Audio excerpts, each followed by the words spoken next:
Alhamdulillah wassalatu wassalamu ala Rasulillah wa ala alihi wa sahbihi wa man walah.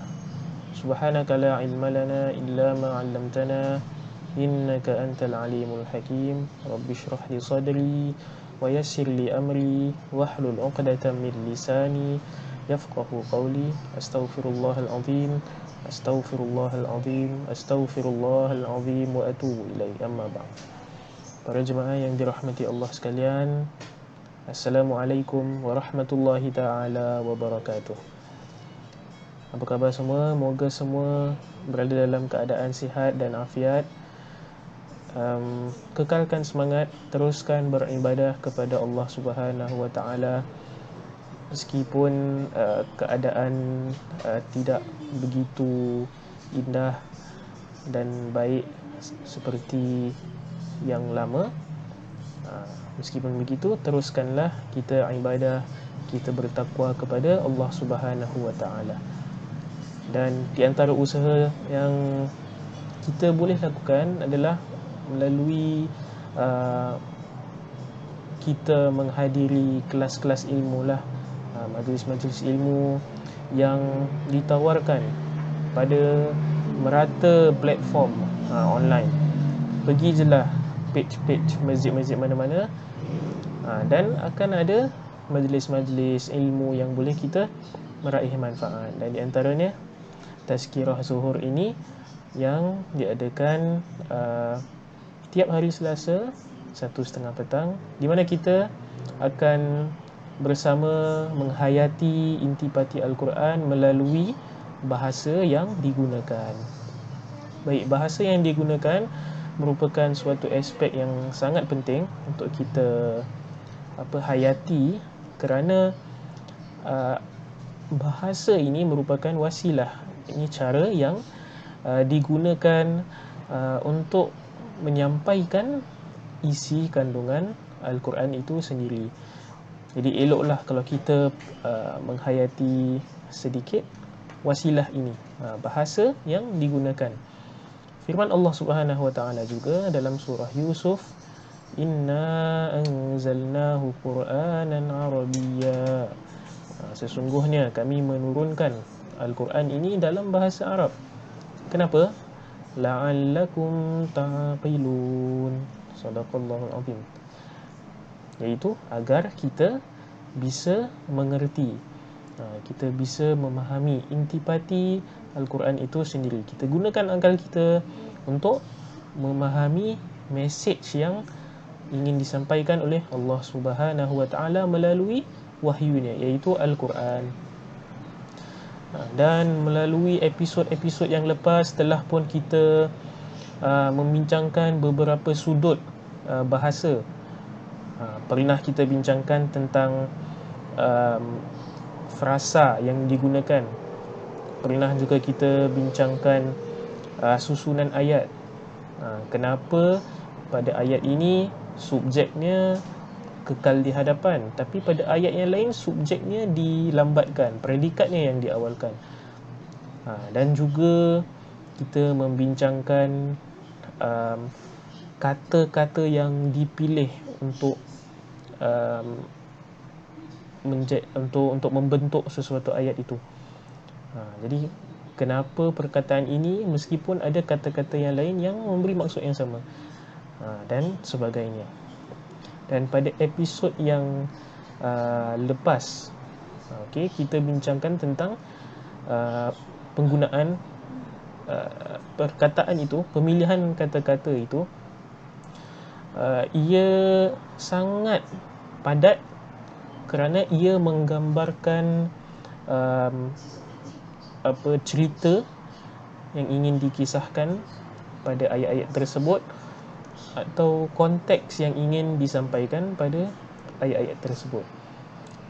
Jadi ini membuktikan indahnya bahasa Al-Quran, iaitu tajuk tazkirah kita secara amnya. Okey, jadi pada episod ini kita akan teruskan perbincangan kita tentang penggunaan perkataan, pemilihan perkataan yang satu itu ia sebenarnya memberi makna yang mendalam. Okey, jadi ayat yang kita akan sama-sama renungkan pada episod ini adalah ayat ke-125 daripada suratul An'am. A'udzubillahi minasyaitonirrajim. فَمَنْ يُرِدِ اللَّهُ أَنْ يَهْدِيَهُ يَشْرَحْ صَدْرَهُ لِلْإِسْلَامِ وَمَنْ يُرِدْ أَنْ يُضِلَّهُ يَجْعَلْ صَدْرَهُ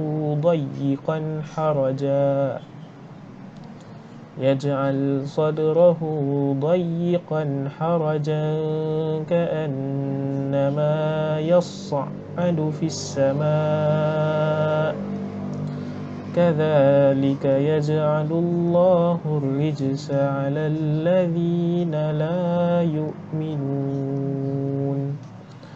Sadaqallahul azim. Baik, kita kupaskan satu persatu. Jadi pada bahagian yang pertama ayat ini, Allah Subhanahu wa taala memulakan dengan mengatakan faman yuridillahu an yahdiyahu yashrah sadrahu lil Islam. Yang bermaksud sesiapa yang Allah Subhanahu wa taala kehendaki untuk memberi hidayah, Allah Subhanahu wa taala akan melapangkan dadanya. Ia akan membuka hatinya untuk menerima Islam. Jadi ini memberi kita gambaran. Apabila Allah Subhanahu wa taala memberikan hidayah kepada seseorang, ia umpama ia melapangkan dada orang itu. Ia membuka hatinya kepada Islam. Senang je nak terima. Kalau ada apa-apa rintihan, apa-apa cabaran, Allah Subhanahu wa taala akan permudahkan. Itulah janji Allah Subhanahu wa taala kepada mereka yang direzekikan atau diberikan hidayah olehnya. Akan dilapangkan dadanya, akan dibuka hatinya untuk menerima Islam dan menerima hidayah tersebut.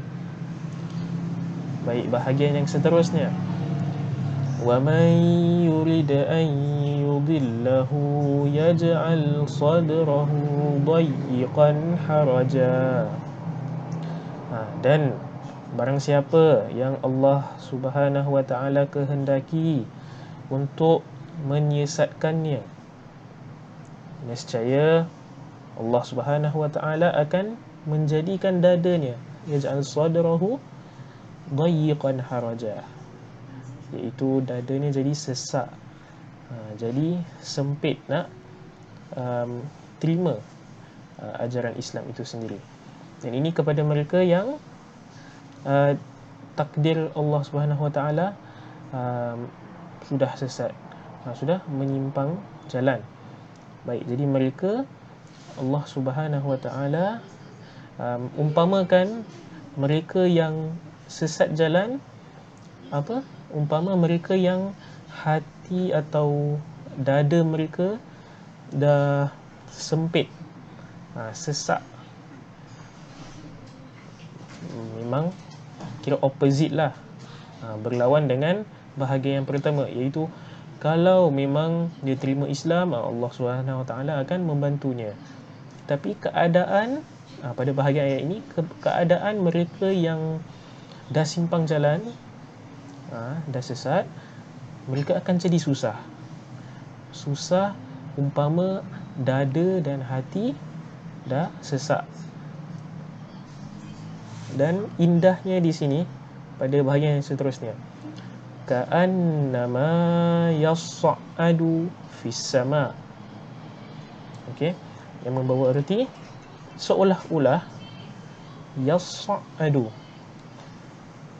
dia sedang mendaki naik fis sama, ke langit. Jadi di sini Allah Subhanahu Wa Taala memberi gambaran sesak nafas itu, atau sesak dada, sesak hatinya. Bagaimana? Ka'annama yas'adu fis sama, seperti dia naik ke langit. Bila naik ke langit, kita punya pernafasan macam mana? Makin senang ke makin susah? Terbukti makin susah. Kenapa? Kerana kita dapat lihat kalau astronaut, diorang nak naik space sebagai contoh, diorang perlukan bantuan oksigen dan sebagainya, perlu pakai suit mereka. Suit mereka pun equip dengan bantuan pernafasan, oksigen yang banyak. Betul? Kerana kalau kita menurut sains juga, kadar oksigen bila kita semakin naik, okey, semakin tinggi kita berada, semakin kita dekat dengan langit, kadar oksigen itu semakin kurang. Jadi ini terbukti apa? Kira kadar oksigen kurang, dan nak bernafas itu bila kita berada di tempat yang tinggi sangatlah susah. Dan kita kembali kepada ayat ini. Jadi ini membuktikan ia seperti mereka yang dah sesak lah nafasnya, dah sempit dadanya. Kira mereka yang sempit dada ni akibat tersimpang jalan, akibat jauh daripada Allah Subhanahu Wa Taala, sama seperti mereka yang susah nak bernafas itu kerana mereka berada di langit. Baik. Okay, jadi Ustaz, apa link dia ni dengan bahasa? Kita perhatikan perkataan yang guna ini, yas'adu. Yas'adu, perkataan dalam bahasa Arab ni memberi kita gambaran yang luas. Okay? Bagaimana sesak nafas itu sebenarnya? Melalui perkataan ini kita cuba nak sebutkan yas'adu. Makhraj dia sangat berat nak sebutkan, sebab yang pertama, Swad dengan Ain merupakan huruf yang tebal. Dah tebal tambah lagi dengan syaddah. Memang tak tu lah. Tak senang nak sebutkan, tambah susah lagi nak sebut. Jadi dengan sebutan sahaja perkataan ini, ia memberikan gambaran betapa susahnya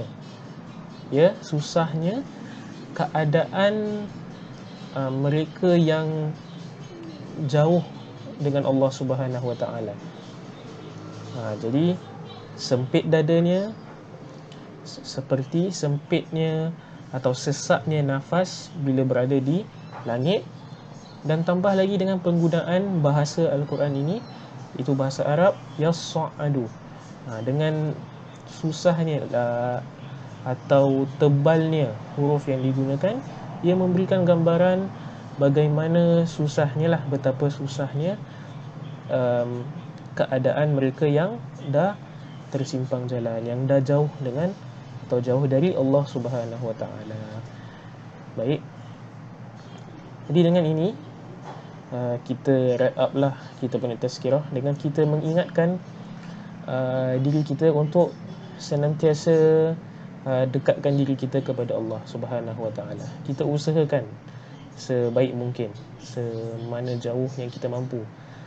Okay? Kerana jika kita usahakan nak memperbaiki diri kita, mendekatkan diri kita kepada Allah Subhanahu Wa Taala, janji Allah apa? Yashrah sadrahu lil Islam. Allah Subhanahu Wa Taala akan mempermudahkan jalannya, permudahkan urusannya.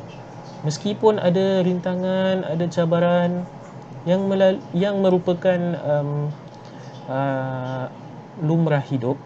Okay, kita tidak terlepas daripada cabaran dan rintangan, tetapi Allah Subhanahu Wa Taala akan bimbing kita, akan bantu kita, insya-Allah. Baiklah, dengan itu kita cukup dengan sekadar undangan ini. Semoga kita diberi kekuatan untuk terus beribadah kepada Allah Subhanahu Wa Taala, bertakwa kepada Allah Subhanahu Wa Taala, dan senantiasa meminta hidayahnya untuk terus semangat melakukan ibadah ini, insya-Allah. Amin. Aqulu qawli hadha wa astaghfirullahal azim li wa lakum wa lisairil muslimin wal muslimat.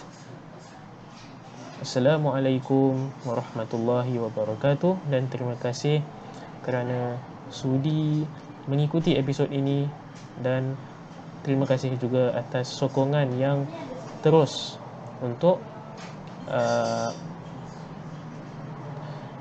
terus kepada Masjid Kampung Siglap. Baik, jumpa di lain kesempatan, insya-Allah.